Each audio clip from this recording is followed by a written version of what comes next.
Greetings to each of you, and welcome to this month's episode in our Heart-Centered Wellness series, where we're going to be focusing on attention deficit hyperactivity disorder, or more commonly known as ADHD. I am Dr. Shalita Mira, licensed psychologist and licensed clinical social worker, and the owner and clinical director at the Heart-Centered Journey Counseling, Coaching, and Consultation, where we specialize in mental wellness education and treatment. October is ADHD Awareness Month.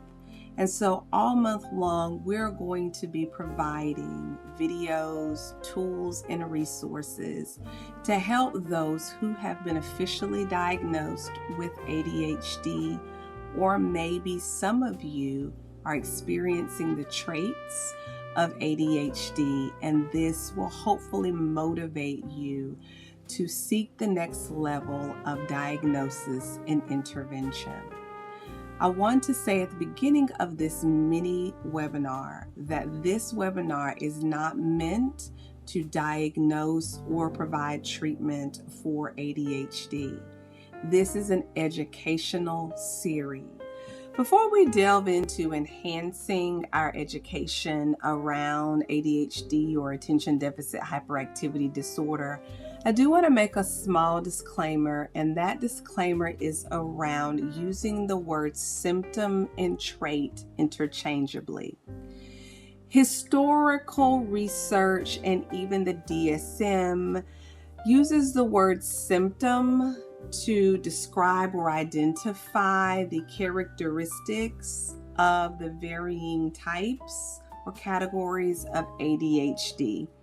However, newer research is now embracing the neurodivergent brain and way of living and being. And so they want to destigmatize and use the word trait versus symptom. And so for the sake of melding the two together, I am going to use these two terms interchangeably.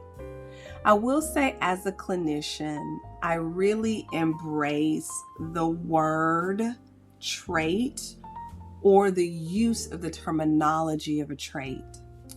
So many of you may be wondering, what is ADHD? I've heard individuals around me use the terminology, but I'm not quite sure what ADHD is or the traits associated with it. So we're going to talk about that in this first installment of this little mini series. So ADHD is a complex condition with a wide range of traits that can show up as either inattentive, hyperactive, or a combination of those two traits. The symptoms are often severe enough that they impact dimensions of our daily functioning and relationships. So we're talking about peer relationships, work relationships, family relationships, and can impact not only these relationships, but how we function in varying settings, to include school, work, or other areas that we frequently engage, whether that be church or other social groups or settings. Individuals with ADHD often have impairments in their executive functioning, which can affect daily life. And executive functioning refers to a set of cognitive processes that help with planning, focusing attention, remembering instructions, and managing multiple tasks successfully. This is why newer researchers are embracing more of a trait paradigm versus a symptom paradigm because of the impact that ADHD has specific to executive functioning. So key aspects of executive functioning affected by ADHD include the working memory. So there's difficulty holding information in mind and using it. Like, for example, following multi-step instructions or remembering tasks. There can also be difficulty in inhibition control. So struggling to resist impulses or delay gratification, leading to impulsive behaviors or difficulty staying focused. It can lead to deficits specific to cognitive flexibility. So there can be difficulty shifting attention between tasks or changing strategies when something isn't working. There's also difficulty in planning and organizing. So problems with setting goals, planning steps to achieve them, or organizing time and materials effectively. There can be deficits specific to emotional regulation. So there are challenges in managing and regulating emotions, leading to frustration, mood swings, or overreacting to stress. And lastly, with specific to task initiation, there can be difficulty starting tasks, especially those that are seen as challenging or boring. So these deficits contribute then to challenges in managing schoolwork, jobs, household tasks, and relationships that are often seen in those who have a diagnosis of ADHD. So now we're going to delve a little bit deeper in increasing our understanding of ADHD. So ADHD is a neurodevelopmental condition that is commonly identified in childhood, but can persist into adulthood. We are finding now in the research that more adults are being diagnosed with ADHD.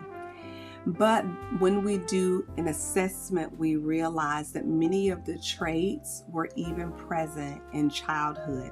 That is the importance and the impact of education. So ADHD is what we would kind of classify under neurodivergence, right?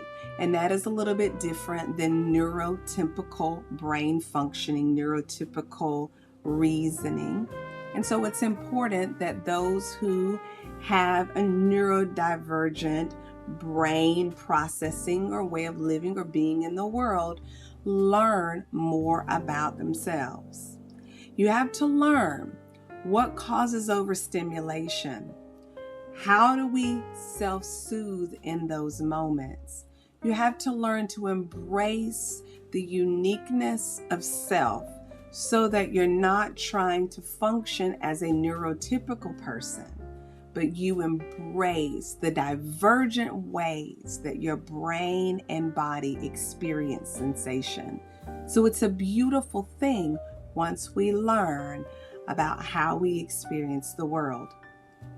So the key characteristics of the three kind of categories of ADHD, whether it is inattentive, hyperactive, or impulsive, we're going to learn about those so that you can say, these traits line up with how I function and exist in the world. These are some of the symptoms that I am experiencing because of the traits of ADHD. And from there, in our future episodes, we're going to talk about coping strategies that work best for the varying types or manifestations of the traits of ADHD. So now let's explore the traits of ADHD. The first set of traits we're going to look at belongs to the inattentive category. Difficulty sustaining attention in tasks or play activities. For example, difficulty remaining focused during lectures, conversations, or reading. Easily distracted by extraneous stimuli like noises or irrelevant activities. Frequently losing things necessary for tasks and activities, for example, keys, glasses, or schoolwork.